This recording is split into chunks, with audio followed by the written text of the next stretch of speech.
Welcome to The Hypnotist, the show that gives you inside access to cutting-edge hypnosis with real clients facing genuine issues.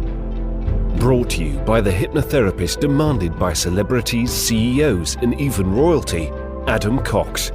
These recordings took place live from Adam's clinic in London's world-famous Harley Street. This podcast features powerful hypnosis, so do not listen while driving or operating machinery. This recording is not suitable for those with epilepsy or severe mental health issues. So, get yourself comfortable and enjoy today's episode of The Hypnotist. Hi, it's Adam here, and in this episode of The Hypnotist, you're going to be listening to a session created for a client that was dealing with issues related to compulsive eating. And a compulsion is very different from a habit. What makes a compulsion is a feeling of having to do something. So a lot of people may have heard the phrase compulsion or compulsive linked to a compulsive disorder, and that could be regularly checking things or washing hands and things like that. This doesn't feel like a choice of the individual that's doing it. It feels like it's essential, and quite often it's linked to intense emotions. And the payoff quite often for a compulsion is that the compulsive behavior, temporarily at least, makes the unpleasant emotion go away, and that creates a reward mechanism for the continued compulsion of whatever it might be. This session relates to compulsive eating, and there's things in this session that empower the client that I did the session with to think about their own inner dialogue and to break the patterns that have been there and to create much more freedom of choice and to reduce the intensity of a lot of the key ingredients that make a compulsion. Now, if you're thinking about the internal mechanisms, what can happen if the thought connected to compulsive behavior is in a dialogue? Quite often that's a quite persuasive, disassociated inner dialogue that is incessant and won't stop until the actual behavior happens, if that makes sense. Or if it's a internal representation that's visual, quite often it's a big, bright, close-up, detailed image to make the food desirable. So if you think of food and drink commercials, there's a reason that they tend to be close-up, slow motion in very clear detail, because that's what people think like when they feel a compulsion. So there's a lot more going on when you see these commercials than just the let's say the colors or the artwork. You know, it's designed to create desire, and these are split tested across so many different focus groups that over time they've just figured out that when you do it that way, it creates more desire. That's what's happening inside people's heads. So this hypnosis session is designed more from an inner dialogue, so it's quietening the voice of compulsion rather than the visual element. I'll probably do another session in the future more around the visual element of compulsion, but it's designed to free you from that compulsive behavior.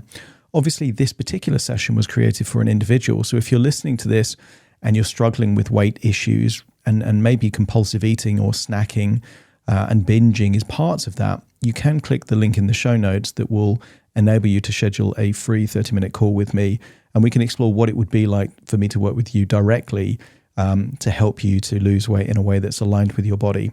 But for now, find a quiet place where you won't be disturbed, relax, and enjoy the session.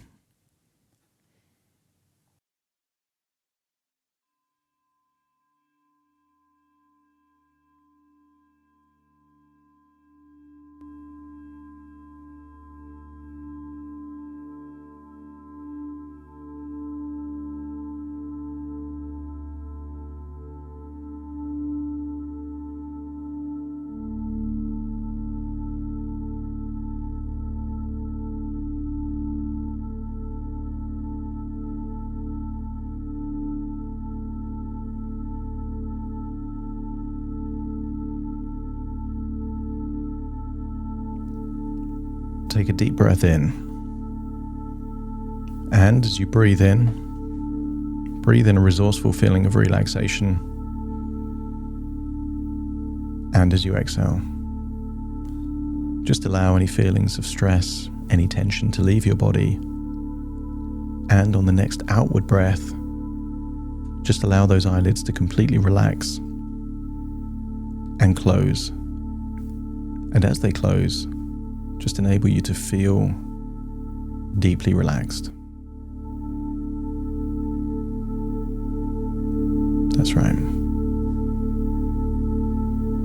As you breathe in and breathe out, just get a sense that you're becoming deeper and deeper relaxed. That's it, relax those eyelids. With your eyes closed, notice that you can give more of your attention to the sound of my voice. That's it, position your body in a way that enables you to feel comfortable. That's right. I want you to focus your attention and your eyes on a point in your forehead with your eyes closed. Almost like you're looking upwards into your skull with your eyes closed. The more you focus on that dot in your forehead, the more you can be aware of tension in your eyes. As you do that, allow yourself to breathe in deeper than you normally would. And as you exhale, allowing that tension to leave your body. And then shift your attention down to your nose. And as you focus your eyes on your nose, you notice how much more relaxed your eyes feel. That's it. And release any tension around your eyes, enabling you to feel deeper and deeper relaxed. And I want you to use the power of your imagination to think of a running route where you would normally go for a run. Maybe it's the countryside. Maybe there's some paths. But I want you to imagine it's a particularly sunny day. See the blueness of the skies, the occasional fluffy white cloud. And I want you to imagine you've got yourself into a rhythm where you're running on that route, but you're no longer thinking about the speed, about the frequency. You don't even need to think about your legs are just moving by themselves. And I want you to imagine you're getting lost in your own imagination. It's not unusual for runners to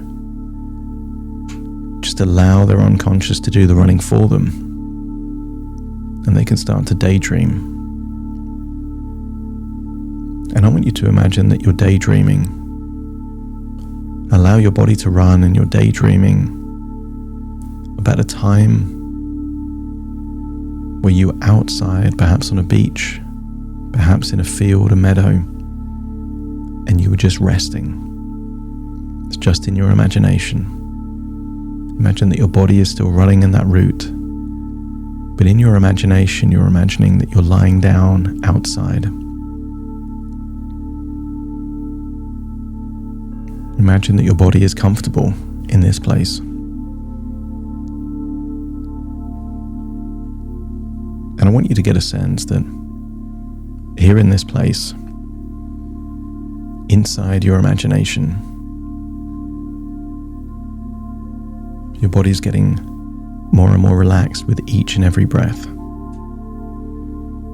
Breathing in a resourceful feeling of relaxation and exhaling tension.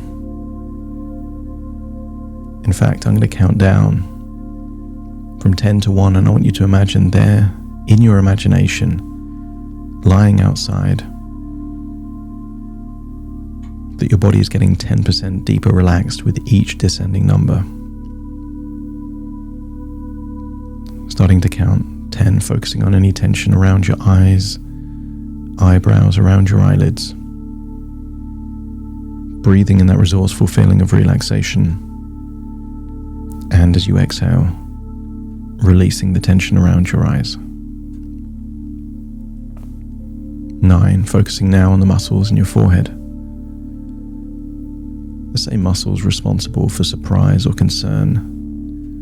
But here in your imagination, relaxing, lying down, there is no need for that tension in your forehead. Just feel like it's melting away, leaving your body in your outward breath, enabling you to feel deeper and deeper relaxed. That's it. 8, now focusing on the muscles in your jaw. Allow the muscles of your jaw to relax. That's it. 7, now focusing on the muscles in your neck and your shoulders. Just imagine that any tension is melting away in your neck and your shoulders. That's it. Deeper and deeper relaxed.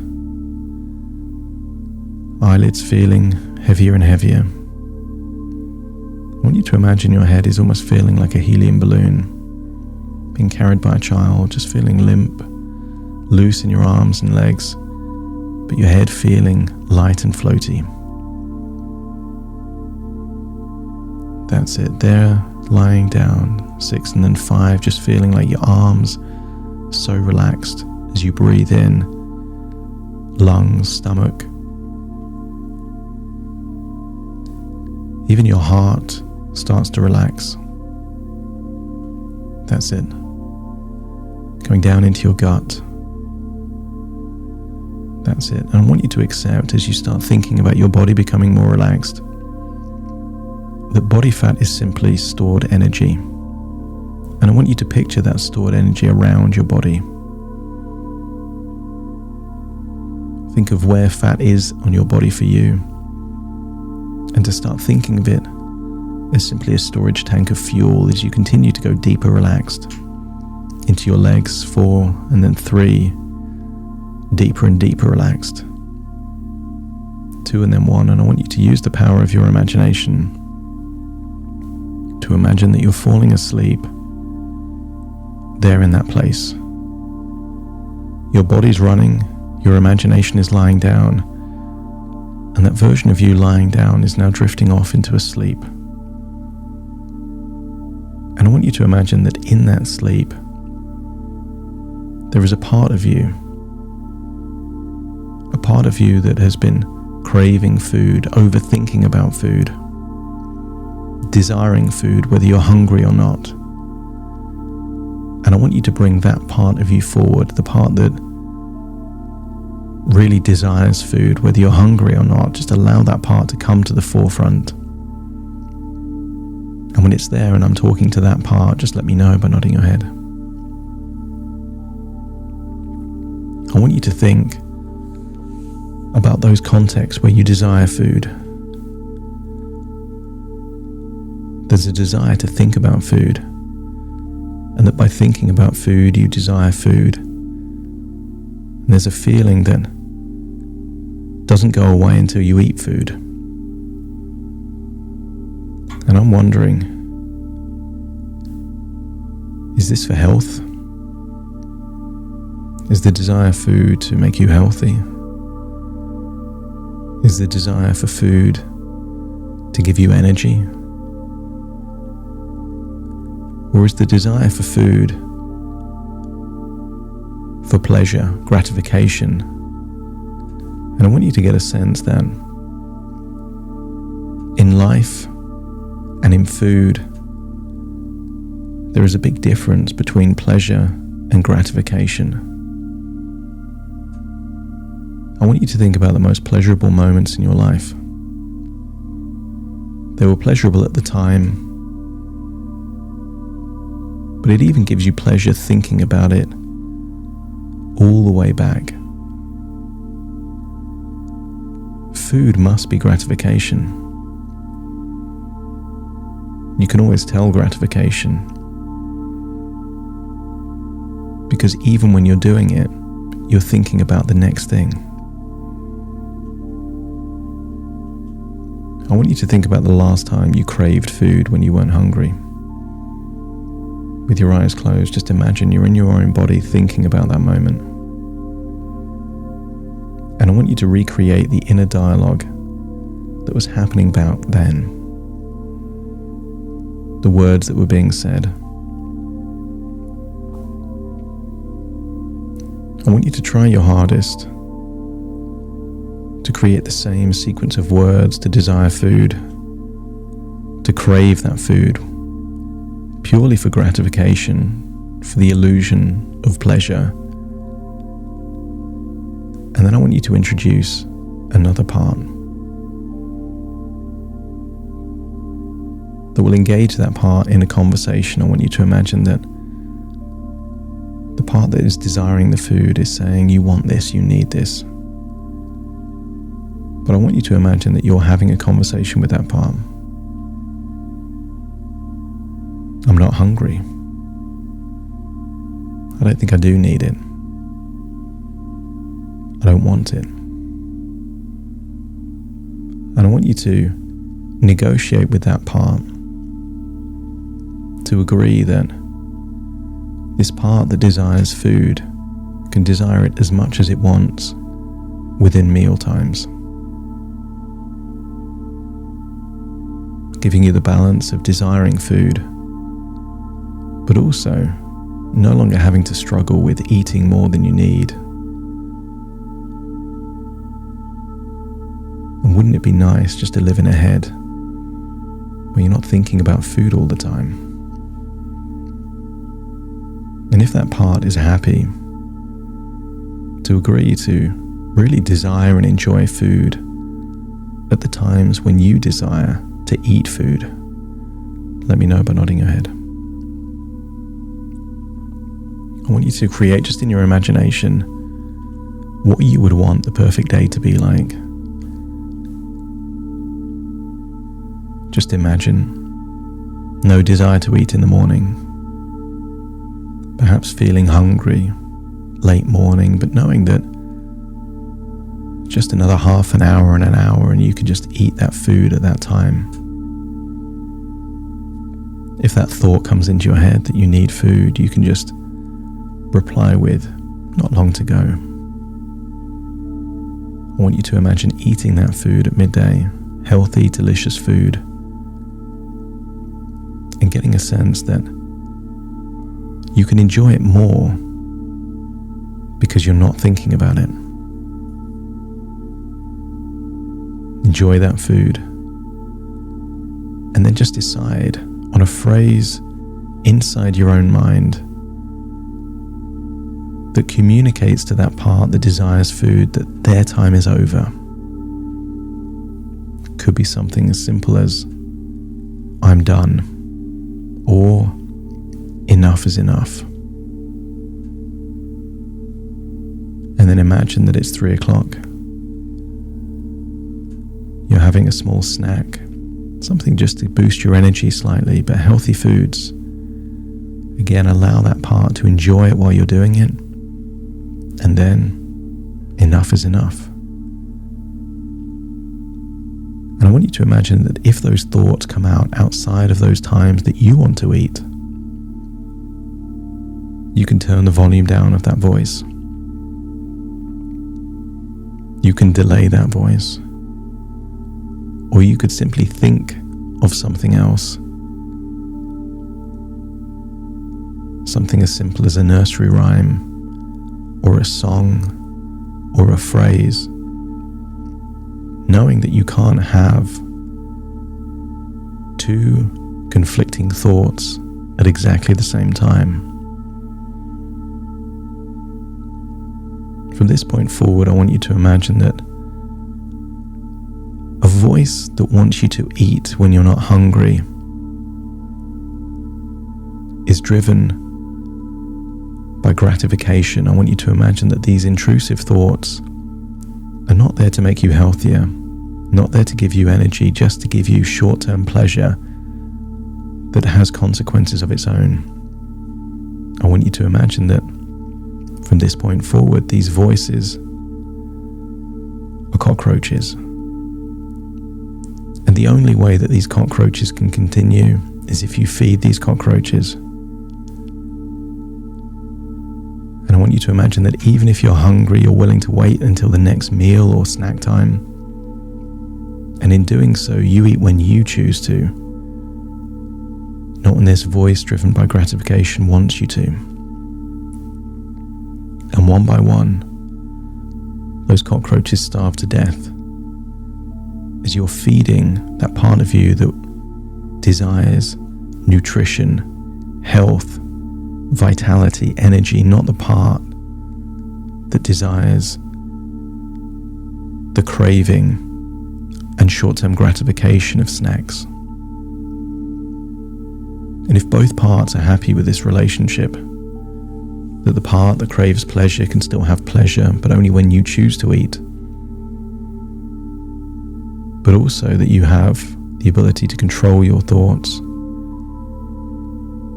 so you eat on your terms, just let me know by nodding your head. I want you to imagine finding yourself back there, lying down in that dream world, getting up from that place, but feeling like something's changed in your mind, that you're the driver and the navigator when it comes to food, not willing to be cajoled, bullied, harassed or nagged into eating when you're not hungry. You will eat on your terms.